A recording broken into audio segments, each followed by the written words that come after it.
Well, greetings and salutations, one and all, to our 99th episode of Career Retrospectives right here on the Super Review Show Network. I am joined by my two incredible friends, Kyle and Mike. What's going on, guys? Hey guys, one away from the big 100. Whoa, Sheesh, man, sheesh, 99. Ain't it fine, Yeah, our next episode is going to be our 100th episode of Career Retrospectives. Bear with us because we did take the 2 weeks off because we were just busy as can be on our end, but we're back now. And today, as the title of this podcast suggests, and alludes to whatever, today we're going to be talking about. We spun the wheel the last time around, and it landed on Mike's underappreciated, or underrated album. I forget what it was underrated album, yeah. underrated album. It was Mike's underrated album.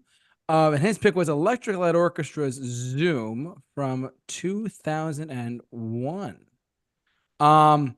This was we have our set order in a second, but we're just ready. But if you're listening to us, Electric Light Orchestra put out an album in 2001, and it's called Zoom. Kyle, what did you think about Zoom? I mean, from previous videos and stuff and just conversations between us that, Electric Light Orchestra is not a band that I have extensive background with. Outside of the Out of the Blue album, not very familiar with their work. I do really like that album. That's a really great album. So going into this, I was interested to see, what they sounded like it was in 2001, so in the early 2000s, decades after the only like body of work of theirs that I am familiar with. And I'll just go into the track list to explain it. I mean, starting off with All Right, that's exactly what it is. It's an all right song. It's a bit more of like the hard rock edge of the band, I guess you could say.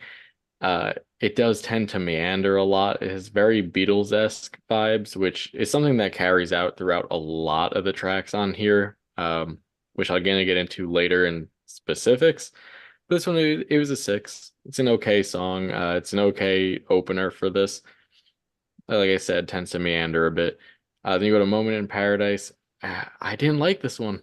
This one just really didn't go anywhere. It's like a fine background tune, but I found myself wishing that more happened throughout the entire runtime of it. It has a nice chorus melody, but really not much more to it than that. Repeats it. It repeats that melody and like chorus lyrics a little too much.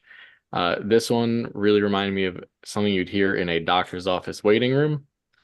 And for that, it would be serviceable. But for an active listen, it came down to a 4 for me. And then we get to one of the couple songs that I enjoyed quite a bit on this one, that State of Mind. This one came to a 7 for me. And this is like the first of the songs here so far that has like those harmonies that I would come to expect from an ELO album. Very interesting in the fact that it's like almost like garage rock influenced. It has a very like simple guitar riff and progression there that's been used to death so many times by bands. I mean, this is almost copy and paste birthday guitar riff by the Beatles. There's just, and it's used in countless other songs too, but that doesn't mean it's bad. 7 on that one. Just for Love, another okay song. This one to me just feels very one note throughout until you get to that guitar solo section, which I wish was a little bit more interesting and a little bit longer than it was. The guitar riff that's present or presented throughout the entire song gets kind of like grating on me on this one. So this one sits about 5. Stranger on a Quiet Street, a little bit better. Vocals on this one are very reminiscent of Paul McCartney, to be honest. I do like the harmonies on this one. Not a bad song, 6 out of 10. And then we get to another kind of forgettable track on In My Own Time. I just thought this one was kind of boring all around, just very by the books, pretty basic chord progression, basic vocal melody. Uh, Nice to hear like the orchestration on this track that I really feel like took a back seat on a majority of this album, which is something that I don't expect from a band called Electric Light Orchestra that is pretty well known for their use of orchestration throughout their, catalog. Uh, and I think that's something that really did set them apart from other acts of the time. So having that take kind of a backseat is an interesting choice. Um, but it's nice to hear on this one. It's just kind of there for me, kind of background listen, 5 out of 10. Then we get to my favorite song on the album, Easy Money. It's an 8 out of 10. I'm sure Mike's gonna be like, this is the worst song here. But I love the groove that this one has. Actually sounds, to be honest, like something that Weezer would have done back around the same time frame that this came out, which is interesting. I really like the guitar on this one. The backing vocals here are great. It's not perfect, but it's a damn good song. Great addition to their catalog. One I definitely go back to relatively often. 8 out of 10. And here's where the album kind of starts to peter out for me. Um, it really doesn't matter, and Ordinary Dream are both sit at about a 5 for me. They're both two songs that just feel predictable. They don't really go anywhere. They're both kind of stagnant. I kind of put them in that same category of I could see them doing more and I wish they did more. And then we get to Lucy in the Sky with Diamond. I mean, a long time gone. Uh, Half of the melody of this song, a lot of the melodies are just a slowed down Lucy in the Sky with Diamonds, like nearly copied and pasted. Uh, Very strange choice on that. Never a good sign when a song by one band makes you want to turn it off and go listen to a specific other song instead. And that's what this one really did. This was the 3. Really didn't like it. Really just made me want to go listen to a song that did what this is doing, but better. And then Melting in the Sun, this is 4.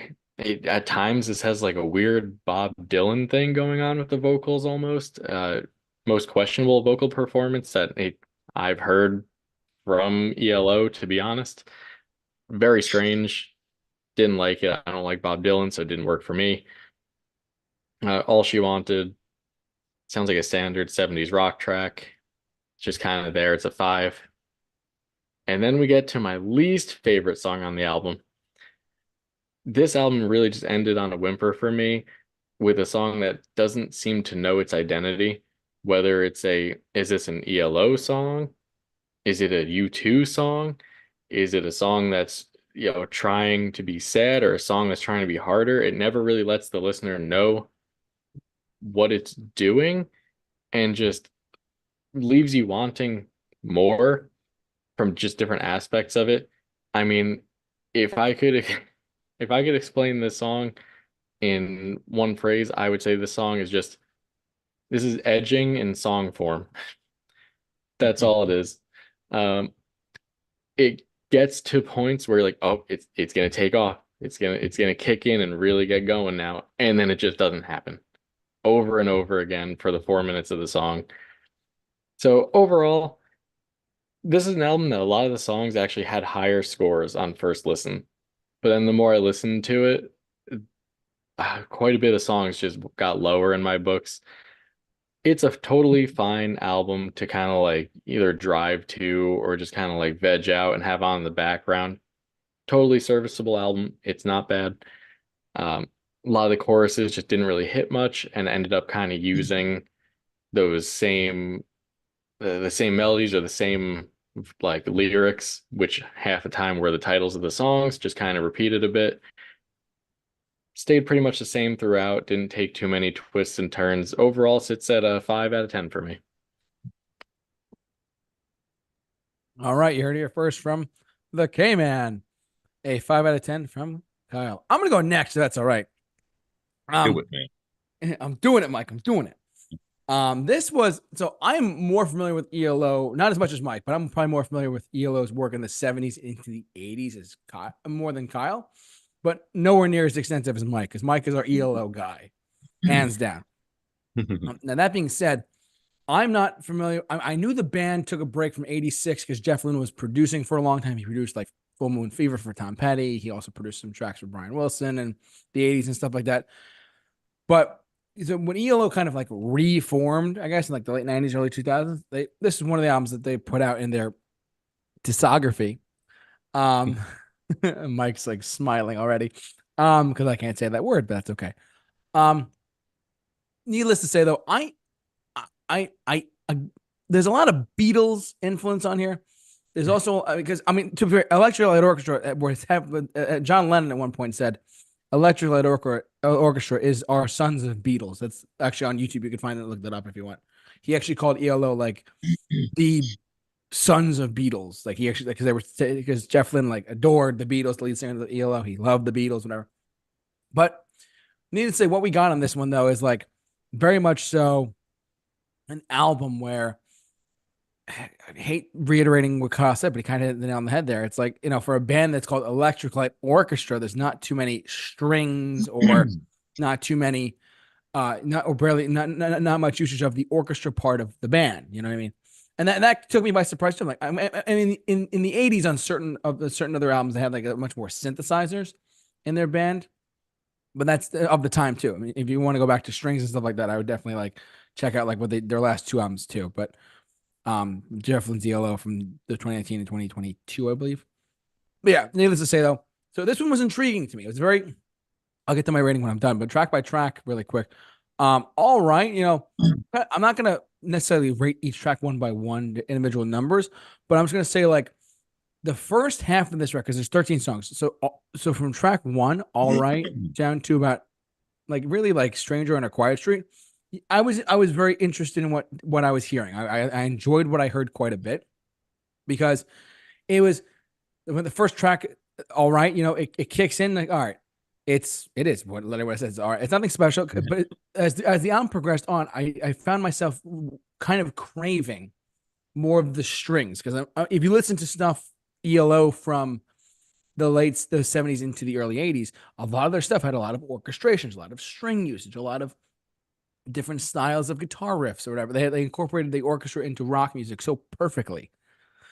But this one just didn't have those strings and that style that I really craved. And I was like frothing at the mouth a little bit for like, when is it coming up next? But unfortunately, we didn't get a lot of that. So, but from All Right to Stranger in a Quiet Town. So from All Right, Moment in Paradise, State of Mind, Just for Love, and Stranger in a Quiet Town. The first half of this album is very, very good. I do like this album quite a bit though. We get down to track 6 and 7 with In My Own Time and Easy Money. These are again really good tracks that I liked as well. But it started to peter off, not necessarily peter off, but like it started to like slowly track by track go down bit by bit and just started like, all right, it's another ELO album. It started to dip a little bit in quality as each track went on. Now it's not but it's not a bad album. I would actually say it's almost front loaded for me. Like the more memorable songs for me are on the beginning half of this record. The first 5 tracks, maybe even 6 tracks, if you will, are just really solid songs overall. I do like them quite a bit. But Kyle hit it on the head. There's a lot of very heavily, even more so than before, of Beatle influence, like you said, "Lucy in the Sky with Diamonds," or "Birthday" by the Beatles. There's a lot of elements in here that are very, very Beatle-esque. But for me personally, like as someone who listens to the Beatles, like on any given basis, like I'll put on the White Album, I'll put on Sgt. Pepper, whatever. I enjoy those albums quite a bit. But for this one, it's just very, again, as someone who loves strings and incorporating them into rock music, and ELO does that very well in the 70s, I was just craving those strings more and more. I was like, man, like where's that orchestra section? Where's that string section? Where's that solo of the cello or the violin? And it just wasn't there for me, but it's not a bad record whatsoever. I'm actually, because even though the first half of the album is very much so like for me very front loaded, and then it slowly like starts to peter off a little bit here and there. Like once you get down to track 8, track 9, like it really doesn't matter. Ordinary Dream, A Long Time Gone, slowly goes down bit by bit, and then it ends on Lonesome Lullaby, which is it's not bad. It's just not. It's very forgettable, unfortunately. For me, at least. And also, it's the longest track on here. Like, majority of these songs are either 2 minutes and 50 seconds to 3 minutes and 30 seconds plus. This is the longest track on there. Just didn't really do much at the end there for me. So, kind of ended on a not somber, but like a sad note, if you will. But as someone who enjoys ELO and as someone who is taking Mike to go see Electric Light Orchestra later this year, we're going. Yeah. We're going to have a good time. I enjoyed this more than I thought I did. Because going into it, I was like, all right, I'm not sure what to expect. It's another ELO record. It was in 2001, which, Green Day, Weezer, Fall Out Boy was just starting up. Like, a lot of those pop punk bands were kicking in. And to hear an album from a band that's from like the late 60s put out a new record at the time, kind of interesting stuff, truthfully. It's very interesting to hear what a band like ELO was doing in 2001, 2002 for that matter. and just seeing what Jeff Lynne was up to. And I think this is a good testament for what Jeff Lynne has tried to do over time too. I mean, I know we're not talking about those two albums, but the past two ELO albums I thought were pretty good. The last two records they put out under Jeff Lynne's ELO, they're not electric, so they're just Jeff Lynne's ELO. I thought those albums were pretty good, truthfully. We can review this another time though, but for Zoom, I'm actually sitting a little bit higher than Kyle. I'm actually setting about a 6.5 out of 10. It's nothing too crazy, like in a good way or a bad way. It's there's a lot of stuff that's just there. It's good. Like the good stuff is very good, but nothing really blew me out of the water. Like I was like, what is like, oh my God, don't bring me down part 2. You know what I mean? It wasn't anything like that, but or like Mr. Blue Sky part 2 or a Telephone Line part 2. Like there was nothing that really jumped out at me. That's why I'm saying I'm at a 6.5 out of 10. And I appreciate Mike for stepping up and saying, hey, here's an album that I think is very underappreciated and underrated, and giving this a fair shot and a fair listen. So, but for me, I'm sitting about a 6.5 out of 10 for Electric Light Orchestra's Zoom. Mike, you're probably going to disagree with everything I just said. I'm just kidding. Now, what do you got? No, I mean, I respect the feel on it because a lot of critics actually felt similar to you guys. You know, and it's interesting. There's critics that love Time. I personally did not like that album by ELO. I did not like the synthy, like retro sound, you know, whatever, like that they were going through in the 80s. I did not like a lot of the synth replacement of the orchestral kind of stuff that came from the 70s. I never thought it was properly balanced. And you know, they had, a lot of people have Time in their third slot overall for ELO, you know. So like I don't exactly agree with the critics on all forms of like acceptance. Like uh because I hate something doesn't mean I don't think that I you know might like it.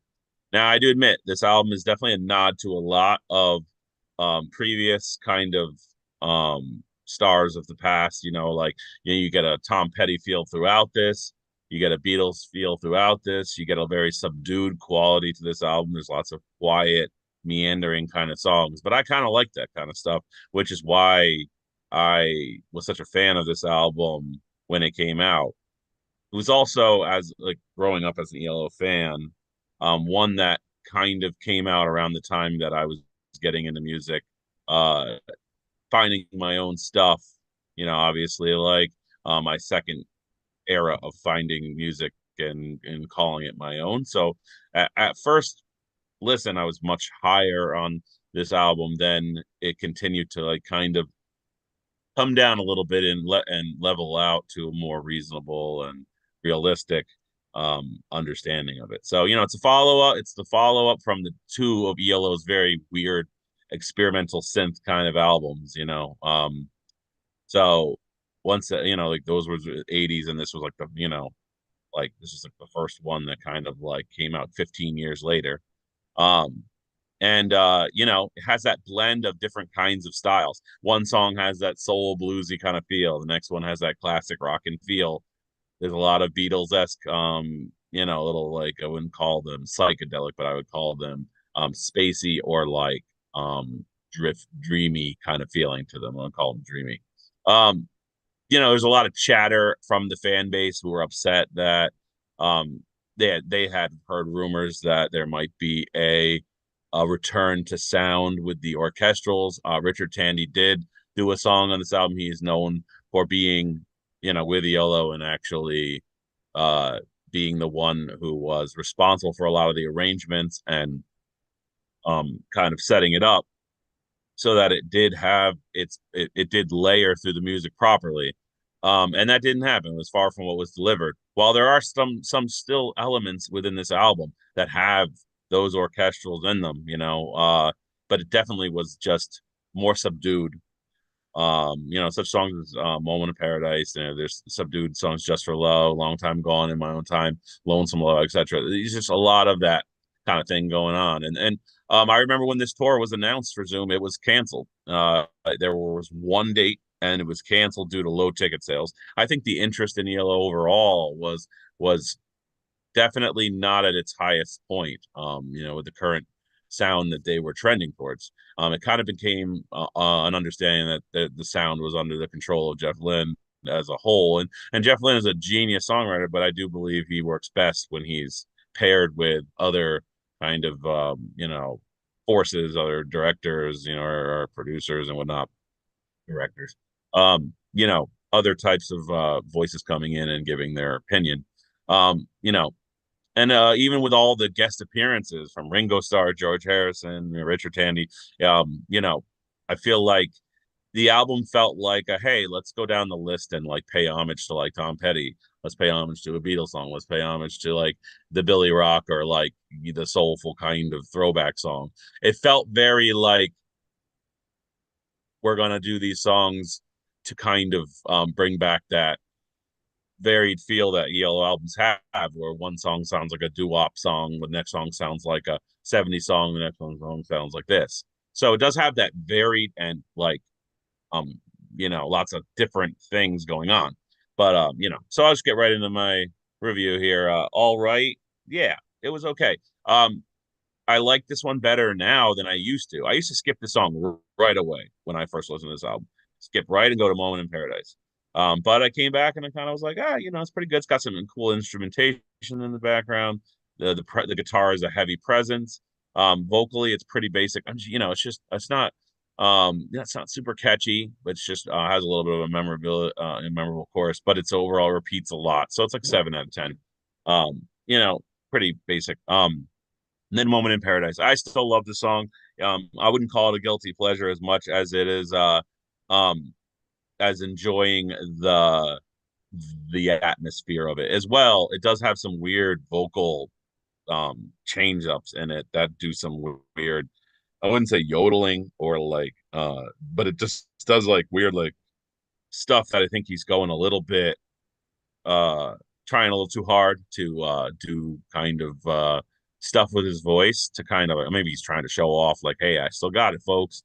I'm gonna do like this, like I don't know what he was doing, but it does happen in this song a little bit too much. 8.5 out of 10. I remember I was a 10 out of 10 for the longest time on this song, and then as I listened to it more and more, it does have that repetitive nature to it that does not really reflect the greatest written song as it does a song that's leaning on its sound and its kind of atmosphere. So this doesn't have the songwriting overall to really drive home to a 10. State of Mind, 8.5 out of 10. Great chorus, good catchy guitar riff. A fun song. Does feel a little bit repetitive in the guitar area. I do agree with Kyle. The chorus helps it along, and the chorus is great. It's good. It's a feel good song. It's good, like you're cruising down the highway and you're just enjoying the day kind of element to it. Just for Love, I love this song. And I don't care what you boys say. No, all right. Very Beatles. Has that dreamy quality to it again. I do enjoy that. Jeff Lynne is a dynamic vocalist, and it shows throughout the song. And I like the chill, laid back feel to this. 9 out of 10. It's my favorite song so far coming down the line. And then you get to Stranger on a Quiet Street. This is just feels like a Wallflowers, Bob Dylan. I do agree, kind of thing. It's got that chill vibe. Overall, it doesn't do too much to impress. It takes the easy route song wise. You know, as I say, 6 out of 10 for me. It's probably one of my least favorite on the album so far. I pretty much skipped this song listening to this album uh back in the day. I really didn't listen to it at all. And then I kind of came back and ended up listening to it again. But it was like, even listening to it now, I'm just kind of like, just kind of got a cool laid back feel. In my own time, kind of same thing. That's one of my lesser liked. I don't like the standard blues type of song.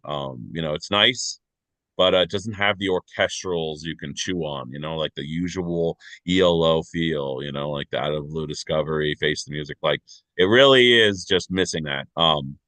So it's another 6 out of 10 for me. And then Easy Money's great. Definitely has that old honky tonk Elvis, whatever, just that kind of catchy song that's not very intricate and got a lot of different things going on. The lyrics are fun, they're funny as well. And it's just kind of that straight up like song that keeps you like kind of like singing along or enjoying it. It's an 8 out of 10. Pretty solid song. Really doesn't matter. This is such a Tom Petty song that Tom Petty was like looking down on him and going, "Bro, are you doing me? What's that? What's going on? Are you doing an impression of me? You know?" But I like it. You know, it definitely makes me feel like I got Traveling Wilburys, like, or just that typical Tom Petty kind of song. It's an 8 out of 10. Ordinary Dream is another Beatles feeling song with the harmonized vocals in the beginning. It's just it doesn't go too far off the beaten path to like really knock it home, but it's an 8 out of 10 for me. And then one of my favorite tracks on the album, A Long Time Gone. I love this song. It is very melodic. I don't know if I agree with Kyle on it sounds like Lucy in the Sky with Diamonds. I would say it has some similarities generally, but I was actually just listening to Lucy in the Sky with Diamonds while JT was talking, and I can see where he gets some of that feel, but like the picking and the kind of separation of notes in that intro, and then as well as where it changes on its Oh, parts that it changes. I was talking about specifically the vocal melody. Oh, Not vocal not the melody. instrumentation. The vocal melody is a slowed down version of the vocal melody of Lucy in the Sky with Diamonds, at least for a lot of it. Yeah, it might be fair. That might be a fair thing, but I think overall, Yeah, I wasn't talking about instrumentation. Instrumentation is for sure different. yeah, I like the slide guitar. And actually, I believe I'm not too sure. JG could verify there with his while he's munching on. I don't know what he's munching on, but if Do you want to know? I believe I believe yeah. Well, maybe he hit up the old sizzle stick to get into the mindset of being a Beatle, like Beatles mania. Just hit the old Oh yeah, man. I'm just kidding. What do you got? MJ. But like I believe George Harrison might have done the slide guitar for this, or on a couple of the other songs. George Harrison was in there. Ringo drummed for, I think he drummed for Moment in Paradise. Um and then yeah, and whatnot. But which one did he play for there, JT? There Are you you go. finding it? What? George Harrison Long did slide time guitar. gone. Yeah, so that's what I figured. So yeah, you can really get that feeling. I really like it. 10 out of 10. So yeah, and then we get to Melting in the Sun. I actually really it really feels like a Tom Petty song again, with some of the classic ELO elements in there, the background singers, the synth talk box, which is a weak synth talk box at one point. Pretty solid. Another spacey, dreamy kind of song, 8 out of 10. Um, and then All She Wanted. This sounds similar to Mama Bell, actually. That has that like in it, which is Mama Bell from their past days. Overall, it's a pretty cool song, catchy vocal parts, an 8 out of 10. Now you're noticing a trend. There's not too many tens on this album because it really isn't their greatest work. Would it make it in my top 5 EL albums? That's debatable. I definitely think outside Discovery, outside Out of the Blue, outside of Face the Music, outside of their initial works, I could say it might get in that top 5, but their later catalog is not my favorite. More so their initial like six or seven albums, time is debatable, were kind of more my style. I like Time better than this. Um, but it's the people giving this a bad, bad, bad rating is the reason why I picked it, because it's kind of brutal. Like, it's underrated in the sense that they're ripping it to shreds, and some people are ripping to shreds and saying it's like their second worst album, right behind Secret Messages, you know, um, or Balance of Power. But like, I don't know. I don't agree. I don't agree it's that bad. I don't think it's a 10. It's definitely not like a 5, Kyle. No. But but it's definitely an interesting a debate. Then we get to Lonesome Lullaby. I actually really like this song. It's another Tom Petty style song. It has that similar sound. It has a creepy despair, I find, in the music, which I kind of really like. And or the orchestra elements added in there, which are not the greatest, but like I do like that the creepiness of this track. I actually gave that a 9 out of 10. So if I were to out of all the songs on here, Just for Love is a 9, Lonesome Low is a 9, and then Long Time Gone is a 10. So which is interesting. And then Woman in Paradise, I could go either way with that being an 8.5 or 9. It definitely is it definitely has a nostalgic shield to it for me that I love, but doesn't, and that's not a fair way to say, is the song actually good? If you were to like hit it up against some of their old work, you know, then we'd be getting into a debate there. So overall, I was going to go 8.5, but I think a solid 8 is actually the best rating I could give it. I might have deducted a half a point for a little inconsistency amongst,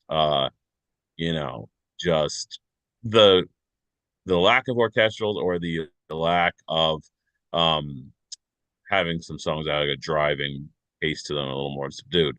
But yeah, 8 out of 10 for me. Still an album that brings me back and enjoy to listen.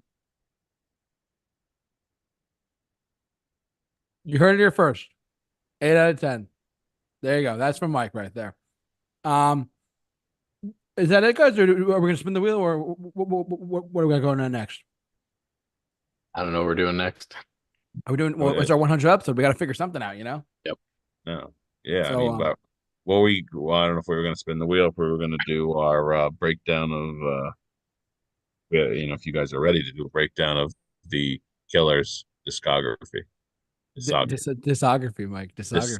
Extra soggy We'll discography. figure it out. If we spin the wheel, we'll just do it off camera. Okay, that's fine.